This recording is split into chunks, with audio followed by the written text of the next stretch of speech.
제가 기도하고 예배를 시작하도록 하겠습니다. 우리를 너무나도 사랑하시는 하나님 아버지 감사합니다. 하나님, 오늘 저희들에게 허락하여 주신 이 귀한 청년 공동체 예배를 하나님 홀로 영광 받아 주시옵소서.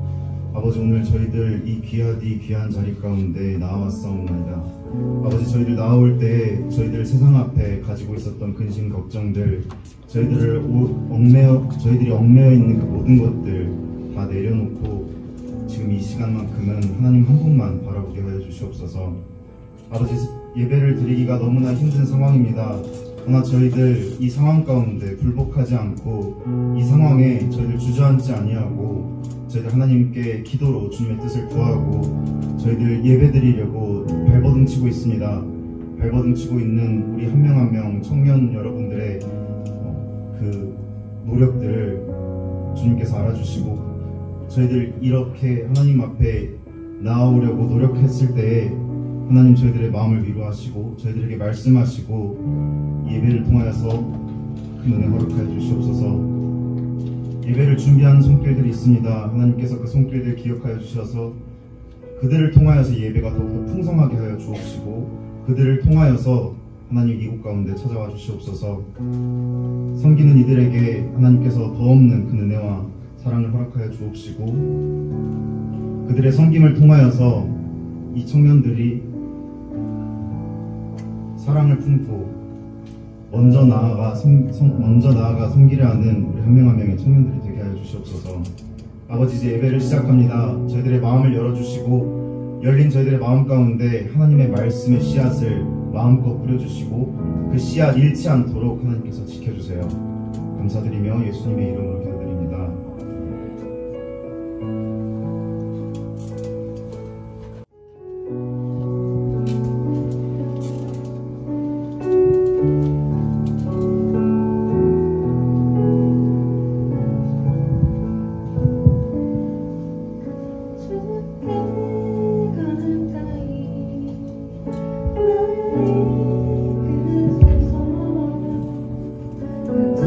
주님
오늘 기도 집회로 이렇게 모였는데 우리 함께 예배드리는 옆에 분들 보시면서 인사 한마디 나눴으면 좋겠습니다. 주님의 이름으로 사랑하고 축복합니다. 다시 한번 또 뒤도 보시고 앞도 보시고 한번 눈에 보이시는 곳 찾아가면서 주님을 사랑하고 축복합니다. 네, 너무나 감사합니다. 이 시간 우리 주님께 즐겁게 찬양을 드릴 텐데요. 가능하신 분들은 자리에 일어서셔서 우리 목소리와 몸과 같이 즐겁게 주님께 찬양 드렸으면 좋겠습니다.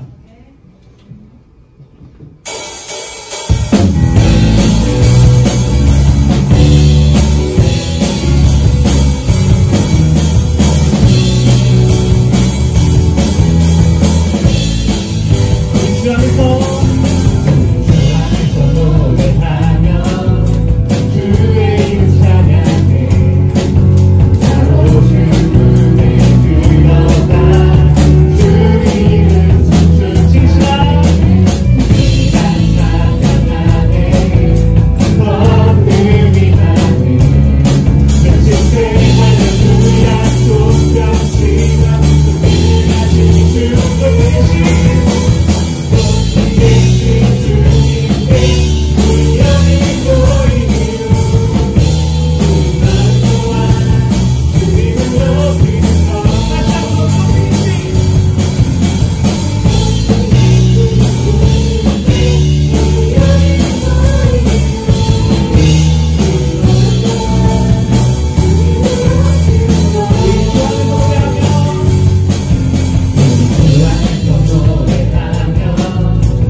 엎드려 하늘의 주께 기도하니 주의 능력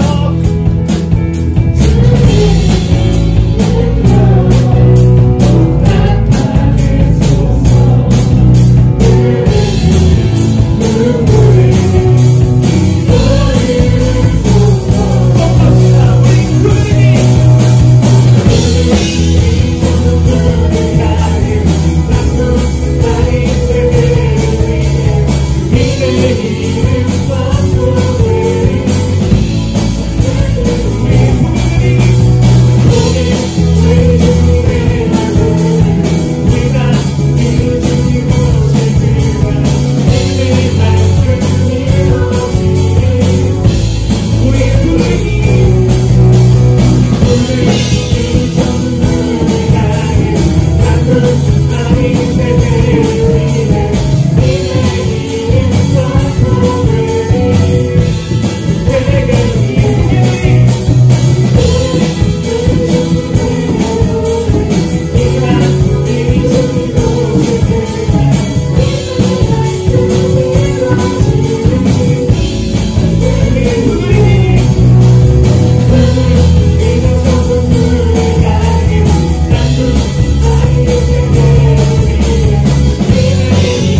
나는 예배하네. 어떤 상황에도 나는 예배하네. 함께 따스한 성령님,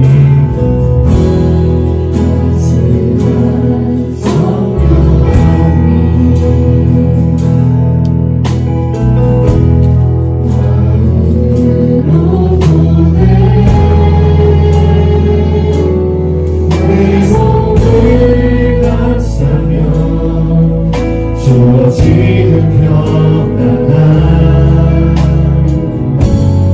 만족한 부르신 곳에서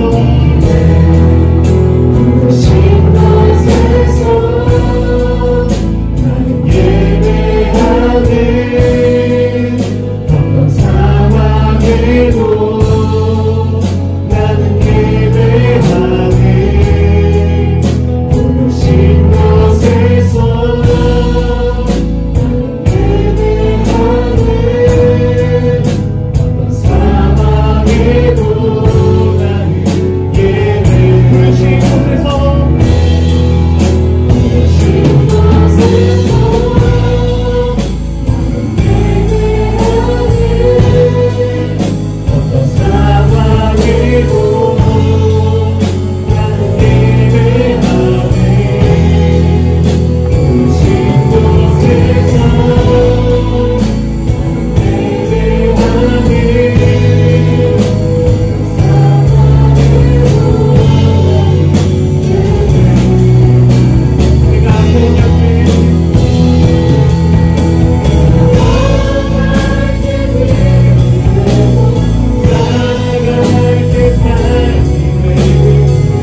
부르신 곳에서 허락하신 삶을 저희가 감사와 기쁨을 여기고 주님께서 저희를 부르신 곳에서 아버지 이 자리에서 아버지 다시 한번 예배를 하기 원합니다. 아버지 저희 주변에 아버지 너무나 많은 이들이 아버지 예배 곁을 떠났습니다. 아버지 그 친구들에게도 그 지체들에게도 아버지 다시 한번 결단할 수 있는 마음을 허락하셔서 다시 한번 이 자리 가운데 모여서 주님을 예배할 수 있도록 우리 다 함께 기도드리시겠습니다.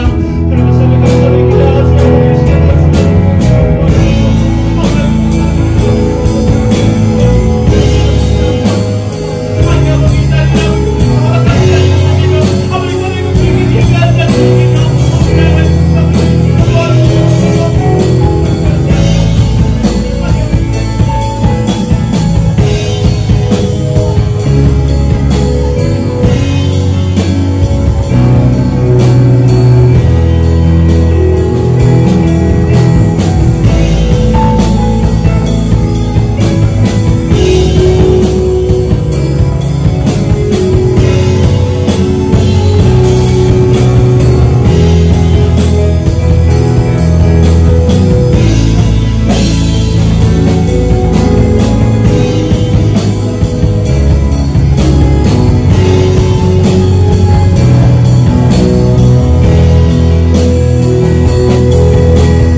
1절에서 15절까지 말씀입니다.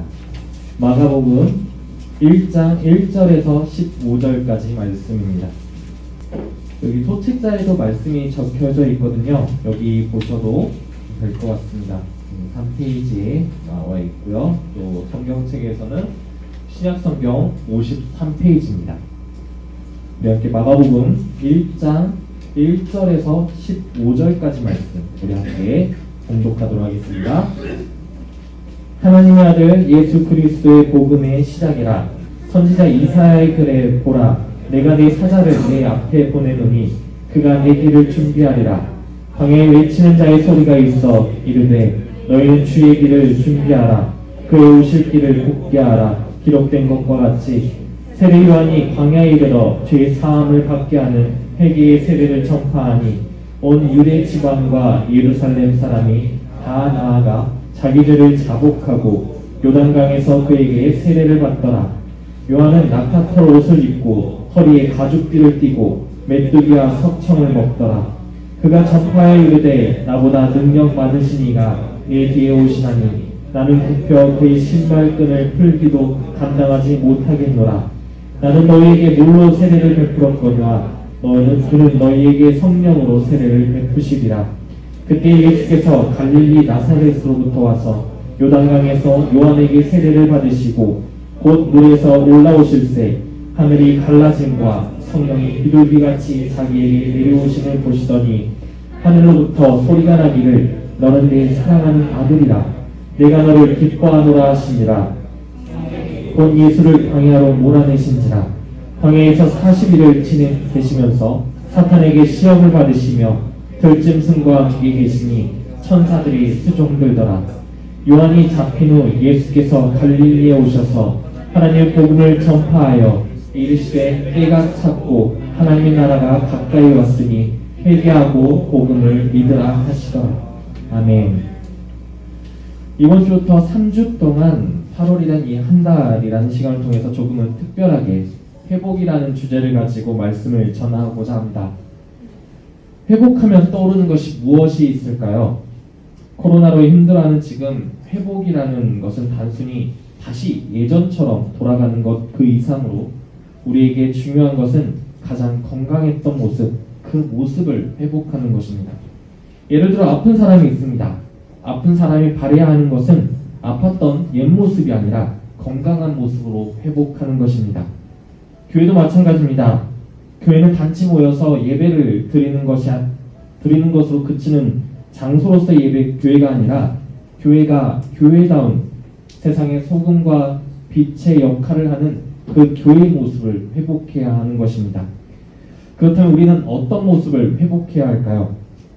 우리는 우리 자신의 나다움을 회복해야 합니다.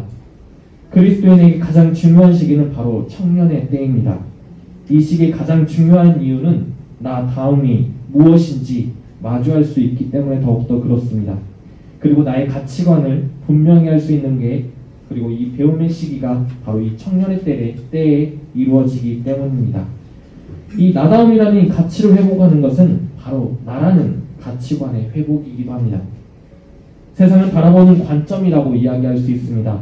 그리고 그 가치는 추상적인 형용사나 명사가 아니라 반드시 동사형이어야 됩니다. 행동으로서 보여주지 못하는 가치는 아주 잠시뿐입니다. 오늘 말씀을 함께 나누겠지만 하나님께서는 자신의 백성들을 광야로 불러내셨습니다. 출애굽 이후 이어지는 그 광야에서 하나님의 백성으로서의 사명을 주셨고 그 사명을 분명히 행할 때 하나님의 백성다운 모습을 볼 수 있었습니다. 그러나 이 이스라엘 백성들은 실패합니다. 불평하고 우상을 섬기기까지 합니다. 그러나 오늘 말씀처럼 예수님께서는 광야에서 사탄의 시험을 받지만 예수님께서는 그 시험에서 승리하십니다. 교회가 교회답지 못하고 그저 모이는 것에 익숙해져서는 안 됩니다. 흩어져서 가장 교회다운 모습으로 보여야 합니다. 그래서 지금 진정한 회복을 이루기 위한 그 시작으로 우리는 광야로 나아가야 합니다.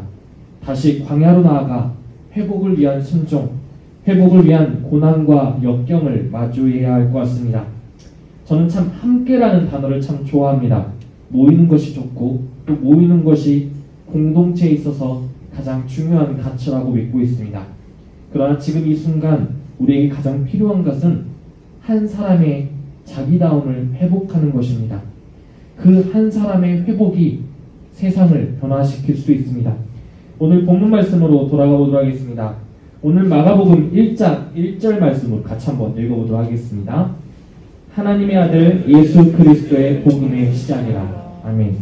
복음이 시작되었습니다. 소책자에도 나와 있듯이 이 복음의 시작은 예수 그리스도를 알기 위한 가장 기초 작업과도 같습니다. 입문서가 바로 마가복음이라고 이야기합니다. 예수 그리스도를 메시아로 소개하는 책이 이 마가복음입니다. 메시아라고 우리는 잘 알고 있습니다. 메시아는 기름 부음을 받은 자, 그리고 구원자, 해방자라고 이야기합니다. 우리는 잘 알고 있습니다. 예수님께서 우리의 죄를 해방시키고 또 우리의 죄에서 우리를 구원하신 분으로 우리는 알고 있습니다. 예수께서는 죄를 해방하고 죄의 세력으로부터 구원하신 메시아입니다. 그래서 마가복음은 예수님과 관련된 그 메시지, 그 복음을 전하는 책으로 복음이 주는 메시지를 이해하기 위한 가장 기초가 되는 게 마가복음입니다. 그래서 여러분들이 복음에 대해서 내가 이해가 되지 않는다. 그때는 마가복음을 한번 읽어보시기 바랍니다. 마가복음에서 예수님께서 행하신 것이 무엇이었는지 그 모든 것들이 바로 복음이라는 사실입니다. 우리가 이 예수 그리스도께서 행하신 모든 것들을 내가 믿고 그것을 복음으로 내가 믿는다면 그 자체가 복음이고 복음의 시작일 줄 믿습니다. 우리 마가복음 1장 2절 3절 같이 한번 읽어보도록 하겠습니다. 선지자 이사야의 글에 보라 내가 내 사자를 내 앞에 보내노니 그가 내 길을 준비하리라. 광야에 외치는 자의 소리가 있어 이르되 너희는 주의 길을 준비하라. 그의 오실 길을 곱게 하라. 기록된 것과 같이. 아멘. 이 복음의 시작을 알리고 이어서 구약의 이사야서를 인용합니다. 이사야 선지자 글이라고 말하지만 실제로 출애굽기, 말라기, 이사야서의 말을 인용합니다. 우리 구약 성경 인용이라고 되어 있는 부분들이 나와 있습니다. 우리 출애굽기 23장 20절에서 22절, 그리고 말라기 3장 1절, 그리고 이사야서의 40장 3절 말씀 우리 같이 보시면 눈으로만 보도록 하겠습니다. 출애굽기 20장 20절 말씀을 보시면 23장 20절 말씀을 보시면 내가 사자를 내 앞서 보내어 이렇게 기록되어 있습니다. 말라기서 3장 1절에서도 만군의 여호와가 이르노라 보라 내가 내 사자를 보내리니. 우리 이사야 40장 3절 말씀에는 외치는 자의 소리여 이르되 너희는 광야에서 여호와 길을 예비하라 이렇게 기록되어 있습니다. 마가복음에서 인용한 이사야 40장 3절 말씀을 가장 기준으로 삼고 출애굽기, 말라기서를 같이 섞어서 하나의 글로 적어놓은 게 바로 마가복음 1장 2절에서 3절 말씀입니다. 우리가 말씀을 읽을 때 신약성경 이 마가복음을 읽을 때 단순히 마가복음의 저자가 자신이 생각한 대로 성령님이 이끄신 대로 쓴 것이 아니었습니다. 이 마가복음의 저자는 구약성경을 잘 알고 있었고 구약성경을 토대로 출애굽기, 말라기 그리고 이사야 선지자의 말씀을 섞어서 오늘 마가복음 1장 2절 3절 말씀을 기록했습니다. 단순히 예수 그리스도가 복음의 시작이라고 말씀하신 것은 출애굽기, 말라기, 이사야 선지자가 말했던 그 말씀이 바로 복음의 시작이라고 외쳤던 것입니다. 우리 이사야 40장 1절에서 11절 말씀을 한번 보도록 하겠습니다. 우리 1절, 2절 말씀 같이 보도록 하겠습니다. 너희는 하나님이 이르시되 너희는 위로하라. 내 백성을 위로하라. 너희는 예루살렘의 마음에 닳도록 말하며 그것에게 외치라. 그 노역의 때가 끝났고 그 죄악이 사함을 받았느니라. 그의 모든 죄로 말미암아 여호와의 손에서 벌을 받았느니라 할지니라 하시니라. 아멘. 그 노역의 때가 끝났습니다. 이 노역의 때는 바로 바벨론 포로가 드디어 끝났다라는 이야기입니다. 유대인들, 우리가 잘 알고 있는 이스라엘 백성들은 죄를 지어서 결국에는 바벨론으로 포로로 끌려가는 상황에 이르게 됩니다. 간단히 구약 성경의 내용을 전체적으로 이야기를 하자면 우리가 잘 알고 있는 아브라함이 있습니다. 하나님께서 아브라함을 택하시고 그 사람을 약속의 땅으로 인도하셨습니다. 그리고 그 자손들 이삭, 야곱, 그리고 모세까지 이르러서 모세를 통해서 애굽에서 출애굽시킨 사건이 있습니다. 그리고 그 사건을 뒤로해서 사사들이 여호수아가 등장하고 사사들이 등장을 합니다. 제일 첫 번째 왕이 누구였죠? 바로 사울 왕입니다. 사울 왕을 이어서 다윗 왕이 그 왕위를 이으고 그리고 다윗 왕의 아들 솔로몬이 등장을 합니다. 그런데 이 솔로몬이 수많은 지혜들을 받고 있었지만 결국에는 우상숭배로 모든 것들을 없애버립니다. 하나님과의 그 언약에 대해서 실패하는 모습이 바로 솔로몬이었습니다. 그래서 이스라엘은 남유다와 북이스라엘로 나누어집니다.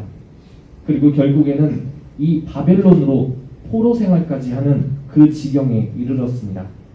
우리 바벨론 포로 예언이라고 적혀있는 우리 프린트물이 있습니다. 우리 4페이지인 것 같아요. 4페이지 예레미야 선지자의 말씀이 적혀 있습니다. 우리 예레미야 25장 11절 말씀 같이 읽어보도록 하겠습니다. 이 모든 땅이 폐허가 되어 놀랄 일이 될 것이며 이 민족들은 70년 동안 바벨론의 왕을 섬기리라. 아멘. 예레미야 선지자가 말합니다. 예언하죠. 이 민족들, 이스라엘 백성들이 70년 동안 바벨론의 왕을 섬기리라 하고 이렇게 예언을 합니다. 그래서 시편 저자는 이렇게 고백을 합니다. 시편 137장 1편입니다. 우리가 바벨론의 여러 강변 거기에 앉아서 시온을 기억하며 울었도다. 그들은 울었습니다. 슬퍼했습니다. 왜냐? 예루살렘 성전이 있는 그 시온 땅을 빼앗기고 바벨론으로 포로로 잡혀갔기 때문입니다. 그리고 바벨론 포로 귀환 예언을 예레미야 선지자가 다시 이야기를 합니다. 예레미야 29장 10절 말씀 같이 한번 읽어보도록 하겠습니다. 여호와께서 이와 같이 말씀하시니라. 바벨론에서 70년이 차면 내가 너희를 돌보고 나의 선한 말을 너희에게 성취하여 너희를 이곳으로 돌아오게 하리라. 아멘. 70년이 차면 이스라엘 백성들이 다시 예루살렘으로 돌아오게 됩니다. 그 이유는 하나님께서 역대하 36장 22절에 기록된 것처럼 바사의 고레스 왕의 마음을 감동시켜서 이스라엘 백성들을 다시 그 유다 땅으로 고향 땅으로 하나님께서 인도하십니다. 그래서 시편 126장 1편에서는 이렇게 고백합니다. 여호와께서 시온의 포로를 돌려보내실 때에 우리는 꿈꾸는 것 같도다. 아멘. 이스라엘 백성들은 자신들이 다시 고향 땅으로 돌아가는 것을 보고 꿈꾸는 것 같다라고 이야기합니다. 회복한다는 것이 그들에게는 꿈이었지만 하나님께서 그 꿈을 실현시켜 주십니다. 우리 청년부도 이런 꿈을 꾸었으면 좋겠습니다. 우리 마음이 당장은 슬프고 어려울지라도 하나님께서 역사하실 때 우리는 그 꿈을 실현시킬 수 있는 내 자신에게 그 마음이 있고 내 자신에게 하나님께서 능력을 부어주심을 믿었으면 좋겠습니다. 우리는 광야로 가야 됩니다.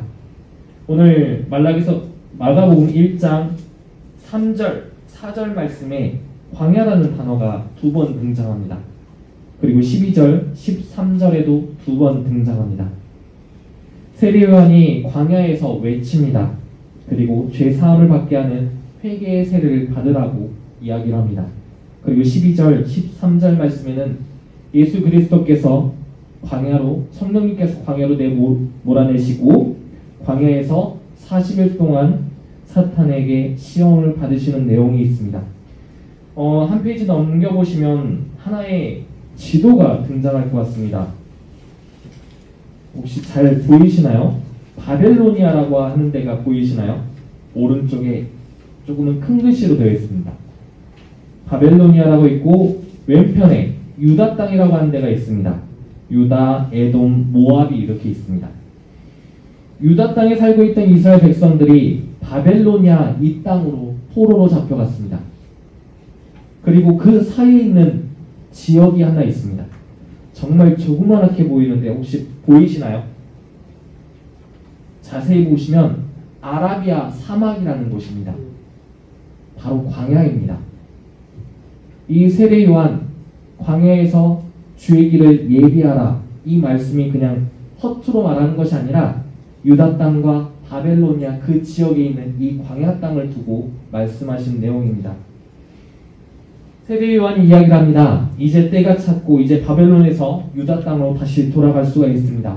바벨론과 유다 땅 사이에는 광야가 있습니다. 하나님께서는 자신의 백성들을 이끌고 다시 유다 땅으로 돌아가실 때에 이 광야를 통과해야만 합니다. 우리도 똑같습니다. 지금은 우리가 세상 속에서 포로와 같은 삶을 지내고 있지만 하나님께서는 반드시 유다 땅과 같은 그 회복의 땅으로 인도하신다라는 이야기입니다. 그래서 우리는 주의 길을 예비하는 자로서 세례 요한과 같은 말을 해야 됩니다. 주의 길을 예비하라. 세례 요한이 이 광야에서 세례를 주며 죄 사함을 위한 회개를 선포하는 것은 이사야 40장 3절에서 말하는 여호와 길을 예비하는 사역입니다.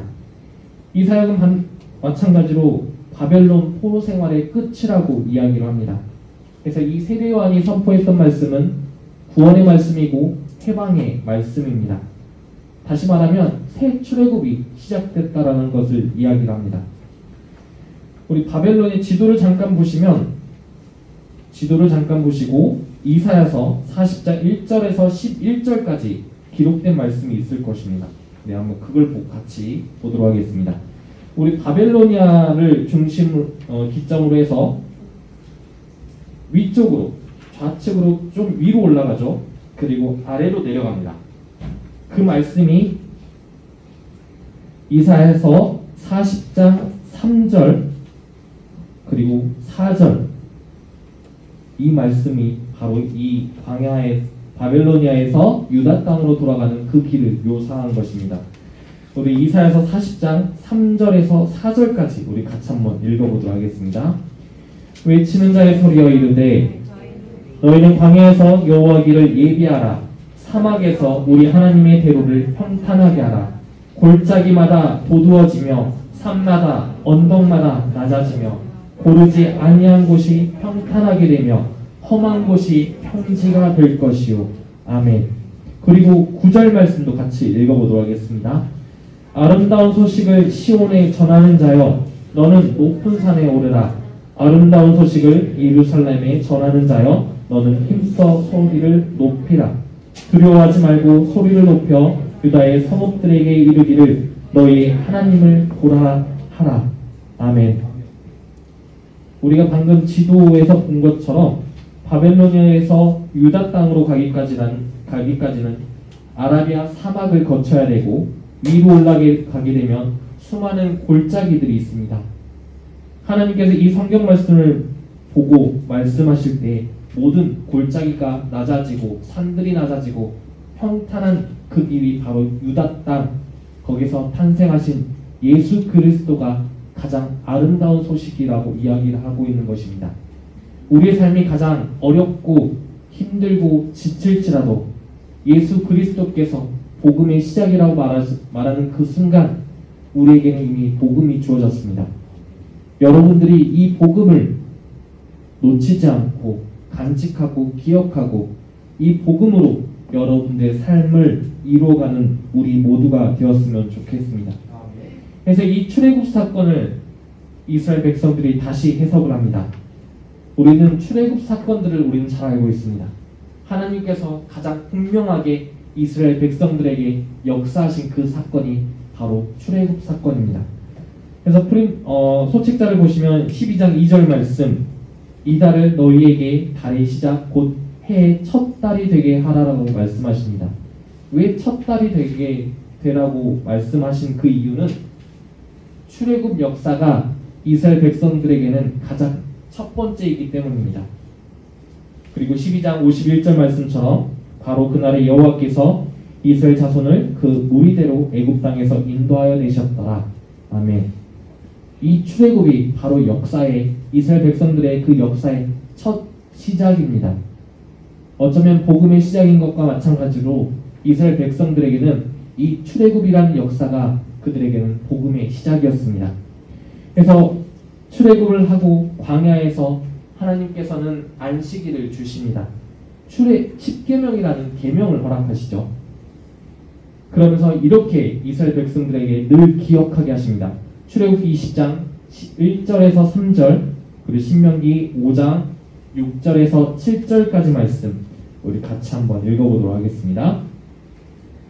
하나님이 이 모든 말씀으로 말씀하여 이르시되 나는 너를 애굽 땅 종되었던 집에서 인도하여 낸 내 하나님 여호와니라.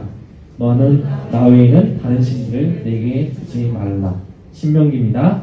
나는 너를 애굽 땅 종되었던 집에서 인도하여 낸 내 하나님 여호와라. 나 외에는 다른 신들을 내게 두지 말지니라. 아멘. 구약성경에서 십계명은 출애굽기 20장하고 신명기 5장에 기록되어 있습니다. 그러면서 늘 반복적으로 등장하는 단어가 나는 너를 애굽 땅 종되었던 집에서 인도하여 낸 내 하나님 여호와이니라 이렇게 기록합니다.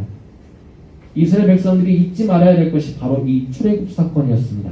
너는 애굽 땅에서 종되었던 사람이다. 그러나 이제는 너희는 종이 아니라 나의 백성으로서 새로운 삶을 살게 할 것이라는 그 말씀, 그 소식이 이스라엘 백성들에게는 가장 아름다운 소식이었던 것입니다. 오늘 우리가 읽었던 말씀처럼 복음이었던 것입니다. 그래서 예레미야 선지자는 이렇게 이야기합니다. 2장 2절 말씀입니다. 내 신혼의 때의 사랑을 기억하노니 그 광야에서 나를 따랐음이니라. 아멘. 이스라엘 백성들을 광야로 이끌으셨던 하나님이십니다. 그리고 그 광야는 너무나도 어려운 환경에 있었지만 예레미야 선지자는 그때야말로 신혼 때의 사랑이라고 이야기를 합니다. 그 이유는 그 광야에서 이스라엘 백성들은 하나님을 조금이라도 따랐기 때문입니다. 우리 다시 말씀으로 돌아가서 마가복음 1장 4절 말씀 같이 한번 읽어보도록 하겠습니다. 세례요한이 광야에 이르러 죄 사함을 받게 하는 회개의 세례를 전파하니. 아멘.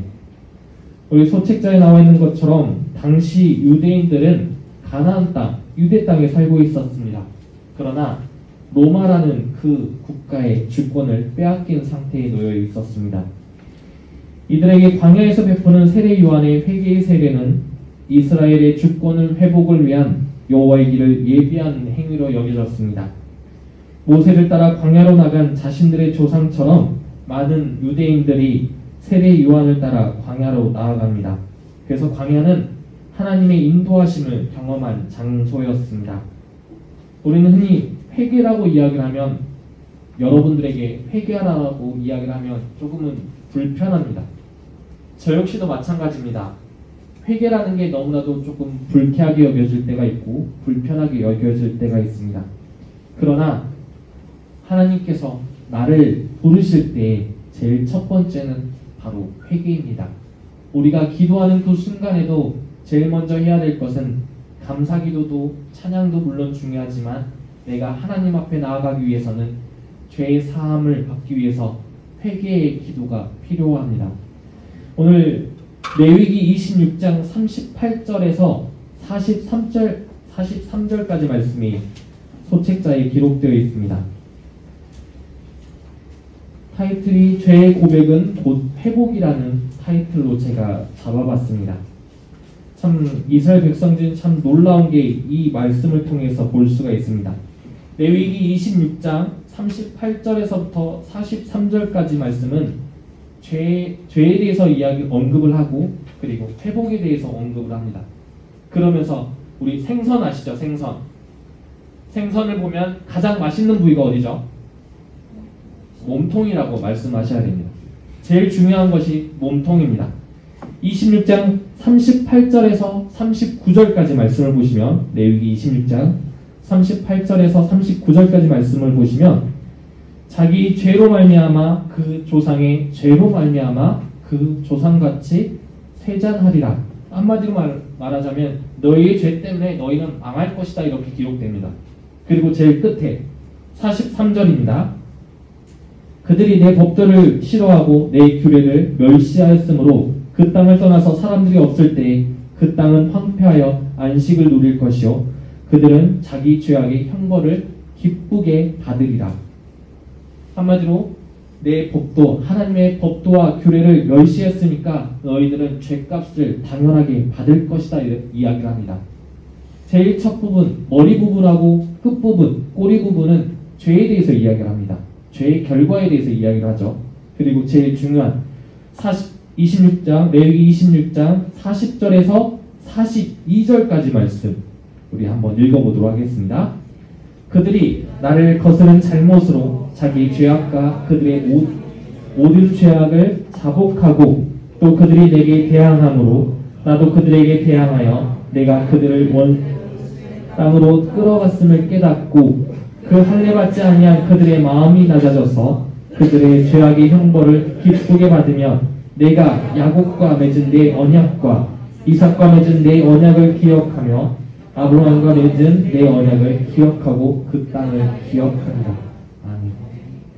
40절 말씀 그들이 나를 거스른 잘못으로 자기의 죄악과 그들의 조상의 죄악을 자복하고 다시 말하면 너희의 죄와 조상의 죄를 고백하면 너희와 맺은 언약을 기억하겠다. 다시 너희를 회복시키겠다라고 말씀하십니다. 우리가 죄를 회개해야 되고 고백해야 되는 이유가 여기에 있습니다. 아브라함과 맺은 내 언약을 기억하고 그 땅을 기억하게 하시는 하나님께서 새롭게 우리가 죄를 지었을지라도 다시 한번 고백하는 순간 하나님께서는 하나님과 맺은 그 언약을 기억하신다라는 이야기입니다. 우리가 하나님과의 언약을 기억하는 자들이 되었으면 좋겠습니다. 우리는 늘 그 약속을 잊어버립니다. 하나님의 백성으로서의 삶을 살아가는 것이 아니라 하나님과의 백성을 잊어버리고 그 종되었던 삶을 살아가기가 너무나도 쉽습니다. 우리는 하나님의 백성으로서의 그 언약을 기억하고 지키는 우리 모두가 되었으면 좋겠습니다. 우리 마가복음 1장 6절에는 세례요한을 묘사하는 것이 있습니다. 낙타털 옷을 입고 허리에 가죽띠를 띠고 메뚜기와 석청을 먹더라. 예전에 저는 청년 때는 이 말에 솔직히 관심이 없었습니다. 전혀 관심이 없는데 왜 세례 요한의 그 옷 입는 모습을 다 묘사를 했을까? 그 궁금증이 오늘 그 소책자 나와 있는 열왕기하 1장 8절, 말라기서 4장 5절 말씀에 기록되어 있습니다. 이 마가복음의 저자는 이 세례 요한의 역할을 더욱더 분명히 하고 싶었던 것입니다. 열왕기하 1장 8절에 엘리야의 모습을 묘사를 합니다. 그리고 말라기서 4장 5절에 이렇게 이야기를 합니다. 보라, 여호와의 크고 두려운 날이 이르기 전에 내가 선지자 엘리야를 너희에게 보내리니. 아멘. 여호와의 크고 두려운 날이 이르기 전에 내가 선지자 엘리야를 보내겠다고 말씀하셨습니다. 이 세례 요한이 바로 엘리야 역할을 하고 있는 것입니다. 엘리야가 다시 구약 선지자 엘리야가 다시 등장했다는 것은 다시 한번 말하면 여호와의 크고 두려운 날이 임했다라는 이야기입니다. 그 날이 임했을 때 예수 그리스도께서 새 시대를 열어주실 것입니다. 그래서 마가복음 1장 8절에 나는 너희에게 물로 세례를 베풀거니와 그는 너희에게 성령으로 세례를 베푸신다라고 이야기합니다. 성령, 우리 에스겔 39장 27절 말씀 그냥 눈으로만 보도록 하겠습니다. 27절, 29절 말씀을 보니까 내가 그들을 만민 중에서 돌아오게 하고 나의 거룩함을 나타낼 때라고 이야기합니다. 그리고 29절에 이는 내가 내 영을 이스라엘 족속에게 쏟았다라고 이야기를 합니다. 세례 요한을 이어서 한 분이 오십니다. 그분이 바로 새 출애굽을 행하실 것이고 그분으로 인해서 이스라엘이 회복되고 성령을 주실 것입니다. 근데 이 성령은 그냥 단 한 사람에게 주는 것이 아니라 모든 이들에게 주는 그 성령이었습니다. 그 주시는 이가 있으니 바로 예수 그리스도입니다. 11절 말씀, 마가복음 1장 11절 말씀입니다. 우리 같이 한번 읽어보도록 하겠습니다. 하늘로부터 소리가 나기를 너는 내 사랑하는 아들이라 내가 너를 기뻐하노라 하시니라. 아멘. 이 사랑하는 아들, 그저 마가복음의 저자가 예수 그리스도를 향해서 사랑하는 아들이라고 표현한 것이 아니라 다 인용한 말씀이었습니다. 하나님의 아들은 시편 2장 1절 말씀에 이렇게 기록되어 있습니다.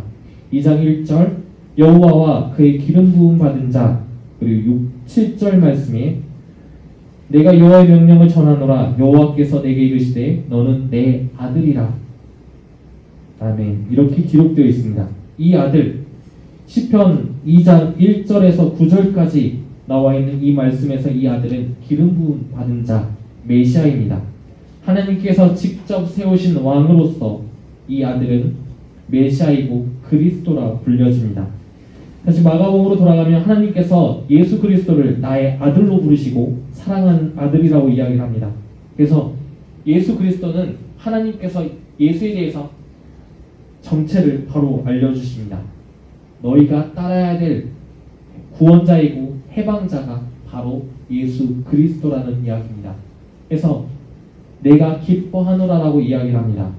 이 기뻐하노라의 단어 역시 이사야서 42장 1절 말씀을 가지고 인용합니다. 42장 1절 말씀을 보시면 내가 붙드는 나의 종 내 마음에 기뻐하는 자. 마가복음의 저자는 구약 성경의 모든 구절들을 알고 있었고 그 구절들을 통해서 예수 그리스도를 증명하기 위해서 이 말씀들을 기록했습니다. 내 마음에 기뻐하는 자, 내가 붙드는 나의 종이 바로 예수 그리스도입니다. 우리가 기꺼이 따라가야 되는 것이 바로 하나님의 그 아들, 가장 사랑하신 아들, 그 아들을 따라가는 것이 우리의 사명이 되어야 됩니다. 그 종이 우리를 이끌어 가시고 그 종이 우리를 인도하실 것입니다. 우리 12절 마가복음 1장 12절 말씀 같이 한번 읽어보도록 하겠습니다. 성령이 곧 예수를 광야로 몰아내신지라 광야에서 40일을 계시면서 사탄에게 시험을 받으시며 들짐승과 함께 계시니 천사들이 수종들더라. 아멘.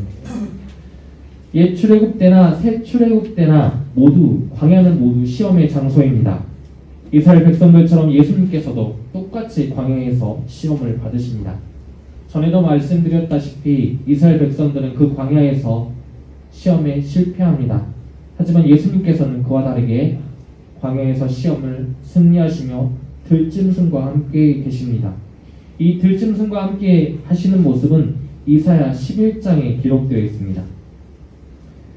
11장 1절 말씀 보시면 이새의 줄기라고 표현이 나옵니다. 혹시 여기서 한 가지 질문해 보겠습니다. 이새가 누굽니까? 이새. 우리 성경책 마태복음을 잠깐 보도록 하겠습니다. 마태복음 1장입니다.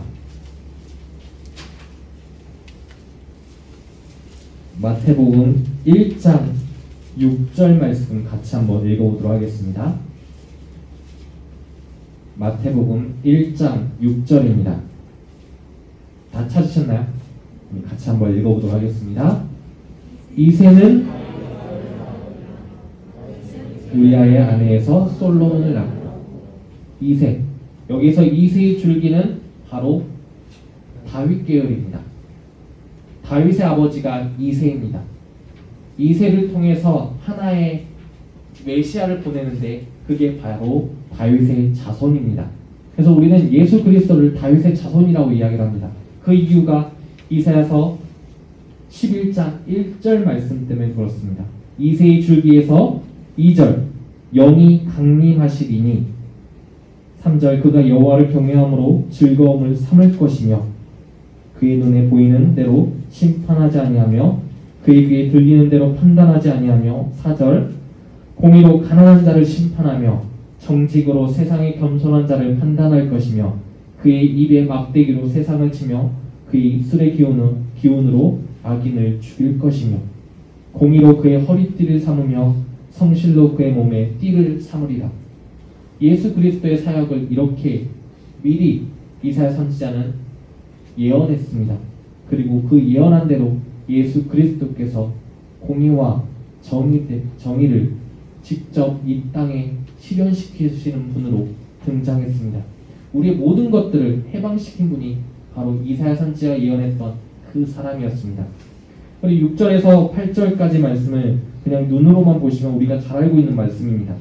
이리가 어린 양과 함께 뛰놀며 표범이 어린 염소와 함께 누우며 송아지와 어린 사자가 살찐 짐승이 함께 있어 어린아이에게 끌리며.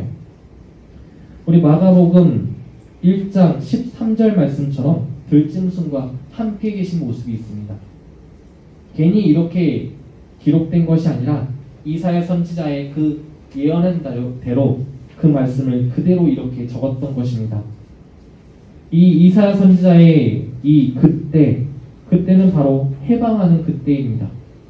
우리가 회복할 수 있다는 것은 해방하는 그때를 마주하는 것입니다. 우리 모두가 해방을 기대하며 소망하는 모두가 되시길 기도하겠습니다. 마가복음 1장 14절 15절 말씀을 보면 때가 찼다라고 이야기하십니다. 오늘 담임 목사님께서도 말씀하시기를 때가 찼다라는 이야기를 하셨는데 바로 하나님 나라가 가까이 왔다라는 것입니다. 우리가 이 땅에 아무리 힘들고 어려울지라도 우리가 살고 있는 지금은 하나님 나라와 가까이 있는 곳입니다. 우리가 하나님 나라의 백성으로서의 삶을 살아야만 하나님 나라에 가까이 갈 수가 있습니다. 하나님의 부르심은 단지 특정한 한 사람을 위해서 하나님께서는 부르시지 않습니다. 공동체를 향한 부르심이고 또 모두를 향한 하나님의 그 자비로우신 은혜 가운데 우리가 함께 거하기를 바라십니다. 그래서 존재의 이유와 그 목적에 대해서 하나님께서는 우리가 구원받은 존재라고 이야기를 합니다. 수많은 사람들이 여러분들을 죄인이라고 이야기를 하지만 죄인이기 이전에 여러분들은 구원받은 존재임을 우리 모두가 깨달았으면 좋겠습니다. 그래서 우리가 소책자에 나와 있는 것처럼 함께 생각하기를 보시면 여러분들에게 기쁜 소식이 무엇인지 고민하는 한 주가 되었으면 좋겠습니다. 그리고 나에게 광야가 있다면 그 광야가 무엇인지, 정말 주의 길을 예비하는 장소가 광야인 것인지 그저 힘든 장소가 광야인 것인지 한번 고민하는 자리가 되었으면 좋겠습니다. 나를 향한 부르심, 바로 돌아오라는 그 말씀입니다. 우리가 회복해야 되는 이유 또한 우리가 하나님께로 돌아가기 위함입니다.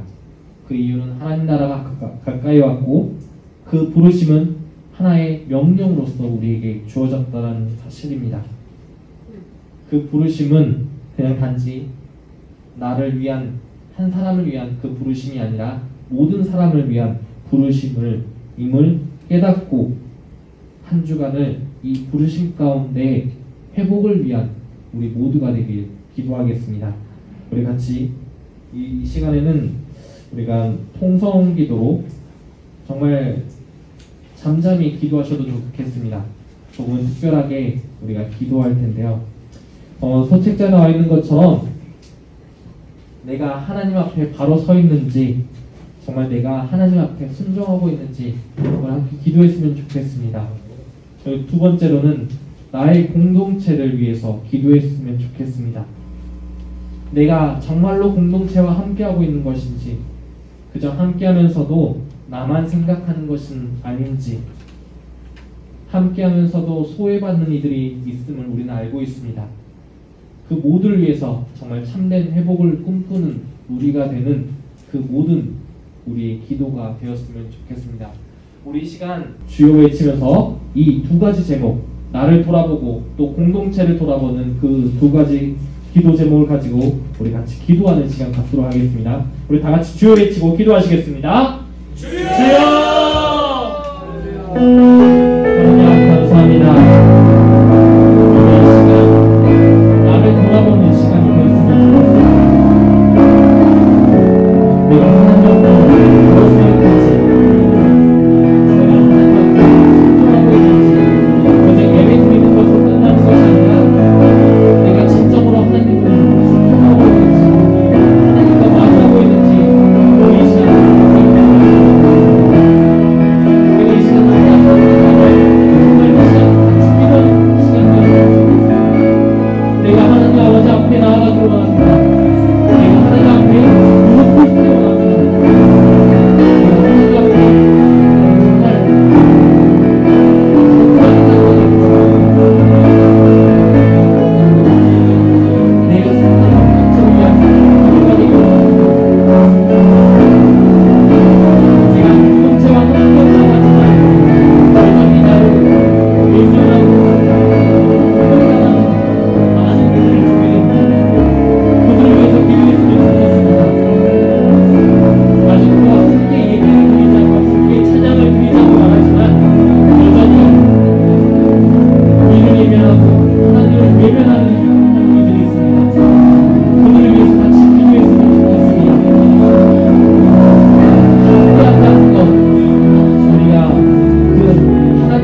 정말 24시간이라는 시간 가운데 1시간, 고작 1시간 하나님께 예배드리는 이 시간을 기억하여 주시옵소서.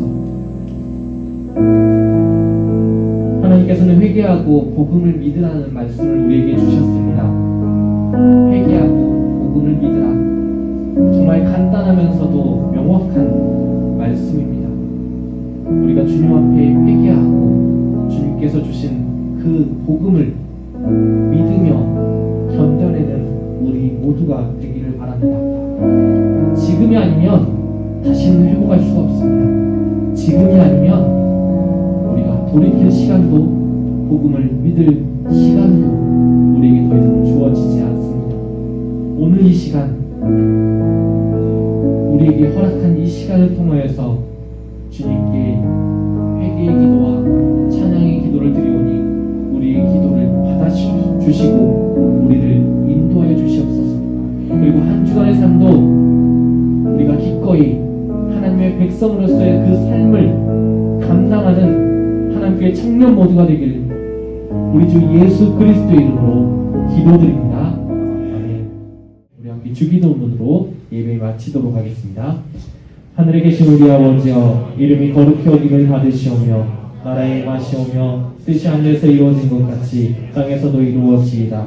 오늘날 우리에게 일용할 양식을 주옵시고 우리가 우리에게 죄 지은 자를 사하여 준 것 같이 우리의 죄를 사하여 주옵시고 우리를 시험에 들게 하지 마옵시고 다만 악에서 구하옵소서. 대개 나라와 권세와 영광이 아버지께 영원히 있사옵나이다. 아멘.